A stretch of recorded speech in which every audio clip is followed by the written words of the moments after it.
Sukra, 8th century AD, provides a list of ministerial portfolios. The most important were Purohit, chief priest; Pratinidhi, deputy for the king; Pradhan, superintendent or prime minister; Sachiva, war minister; Mantri, foreign minister; Pradvivaka, chief justice; Pandita, religious or moral advisor; Sumantra, treasurer; Amatya, revenue minister, and others like Duta, envoy, etc. There is no detailed evidence about the actual working of ministers from constitutional writers or inscriptions. Manu and Sukra recommended that the king should consult ministers both jointly and separately. Rajatarangini also refers to joint and separate consultations.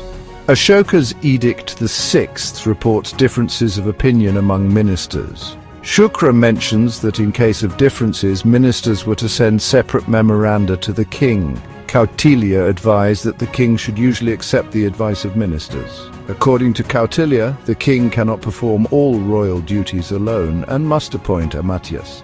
The king should appoint secretaries and listen to their advice. The work of the Mantriparishad was to be kept highly confidential. Besides the large council of ministers, there was a small subcommittee comprising 3 or 4 special ministers called mantrina. Ministers were appointed by the king based on their wisdom and integrity, not by election or hereditary succession. While decisions were typically made by majority opinion, the king retained authority to act independently if he deemed their advice ineffective. Ministers had the right to oppose the king if he strayed from his duties or harmed public welfare. Ashokan inscriptions refer to the council as parisha.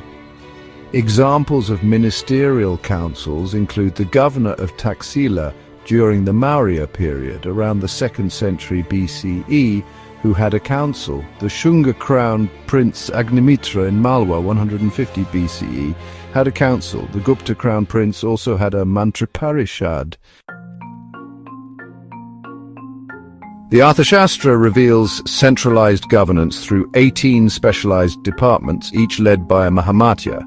The most important included Mantri and Purohit, Samahata, revenue collection; Shulkadyaksha, taxes; Potavadaksha, weights and measures; Sitadyaksha, agriculture; Suradyaksha, liquor; Dandapala, punishments; Senapati, army chief; Nayaka, leaders, etc.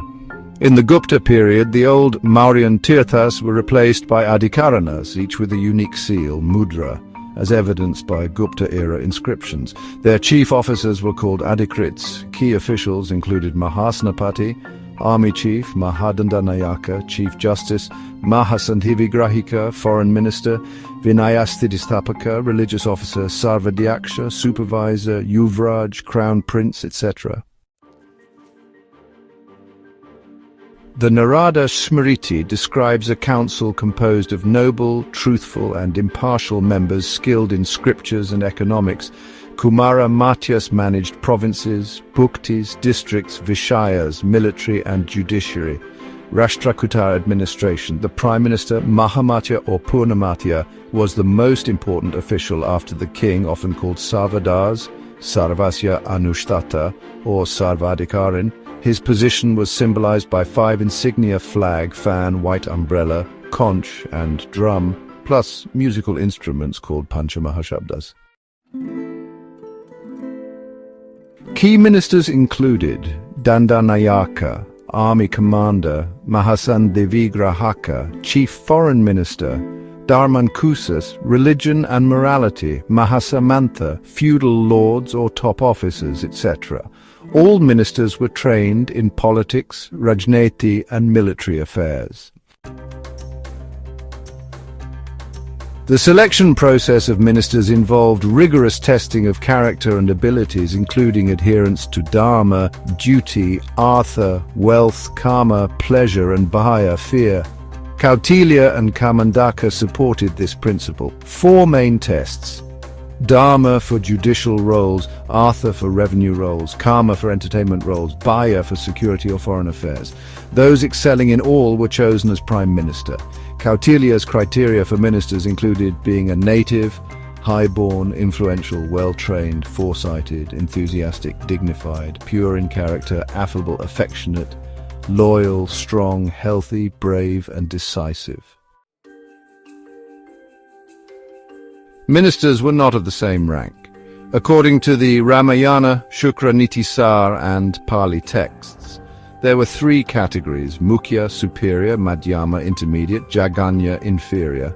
Other sources indicate four types: Mantradar, inner cabinet, confidential advice; Parishad, members, department heads; Sahayak Mantri, ministers without portfolios; other ministers, ex officio members, village heads, guild presidents, etc.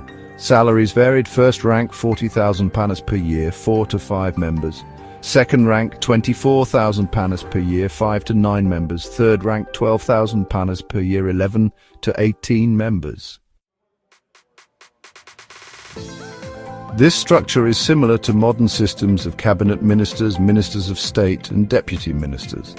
Key functions of the ministerial council included policy determination, known as mantra nirdaran.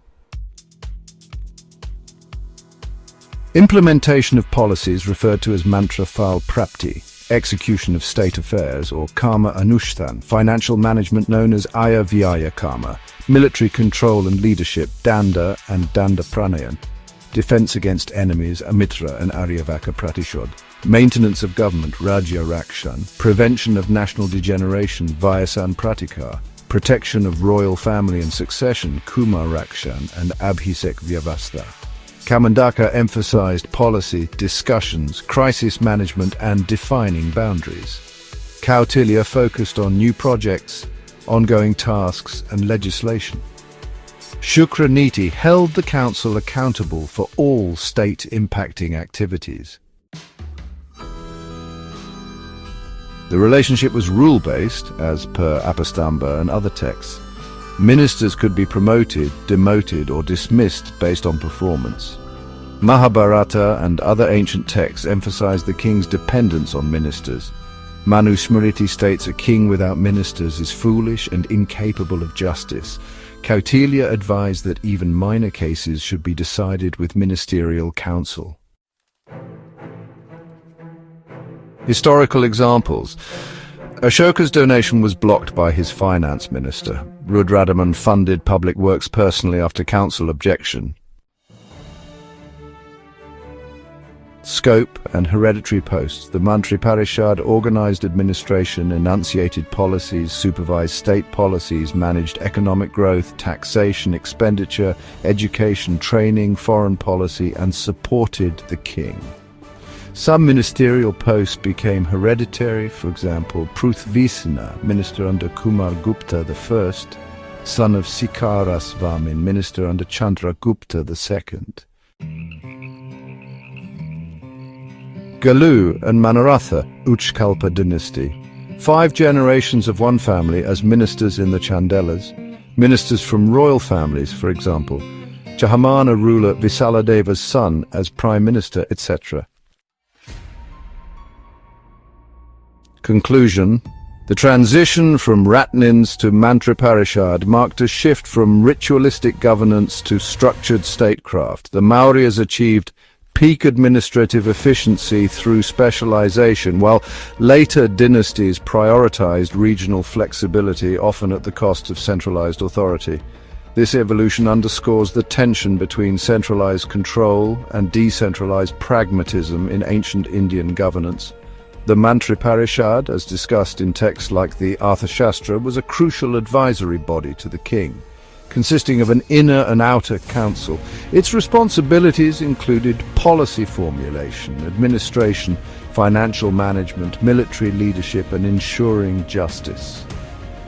The ancient system of the Mantriparishad laid the foundation for the modern Council of Ministers, and the principles of structured hierarchy, ethical governance, and collective decision-making remain relevant in contemporary Indian administration.